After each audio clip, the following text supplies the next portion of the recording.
Predicts Essential Podcast, Hate Me, Love Me, there's no in between. So the migrant shelters has spilled over into the streets, and this is what we are in fear of. Them sleeping out in the cold, them not having shelter in the winter months that's approaching. And the city doesn't seem to have any solution. Check this clip out. A lot of people here sleeping on the floor in the night. It's so cool. No food, no nothing. Al-Mustafa is one of several migrants who've spent time camped out on the sidewalk in front of the old St. Bridget School. It's where migrants are told to go for further assistance if they've not found some place to settle once their 30 or 60 days in city shelter is up.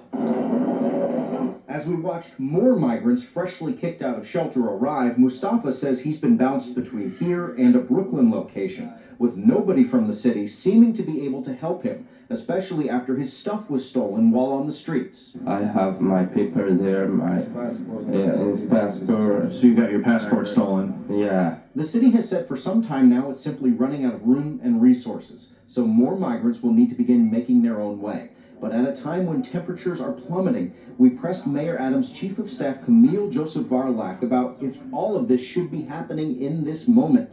She told us the city is doing what it can for the roughly 20% of migrants that come down to St. Bridget to request additional time in shelter. Some of them come early before St. Bridget's opens, and that's why you'll see a little bit of a line, but then they go inside and they're able to sit inside while they're having conversations about reticketing. Varlak revealed to us there's been little additional help offered by the federal government to deal with the migrant crisis, even as the Federal Emergency Management Agency expressed concern about the cold weather. We received some questions from FEMA yesterday actually asking us, what is our plan with respect to the cold weather? Do we have clothing? What is our long-term plan if there is a surge in the spring? And again, it just sets the wrong tone. When it comes down to it, this is a national crisis. Yes, it became a city crisis, but it's really a national crisis? I don't think so. You took on something you shouldn't have as being blue state supporters, but then realized the long-term effect would keep letting the migrants in.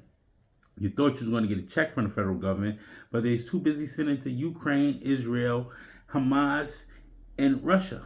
Everybody's coincided with each other. They cleaned up the homeless situation in San Francisco with just a snap of a finger when Xi Jinping came from China's president, right? It makes no sense. But the question is, how do we get through the winter? Are we going to find migrants frozen to death on the streets? Because this is going to be a cold winter. The almanac doesn't say it's going to be really great. We went 2 to 3 winter seasons without real detrimental snow. We didn't have detrimental snow. We had flurries here, we had flurries there. Light little coating on a car, nothing crazy. You can still get out. We didn't have that 2-3 feet overnight like we used to receive around 2008, 2012, 2016, 2018. This is different. We're gonna get hit even worse. So now, can we afford people sleeping on the streets in the snow? I don't think so. It's looking pretty bad for you, Eric Adams. I don't know how we're going to go forward from this, but the city is in turmoil because of this situation. Not only is that, the crime is up on the trains, crime is up everywhere. But let me know what you think. Are we going to escape through this, or New York City has finally met its demise? Like, comment, share, subscribe. Predicts Essential Podcast, Hate Me, Love Me, there's no in between. I don't see us prevailing. I see NYC going down to the shits.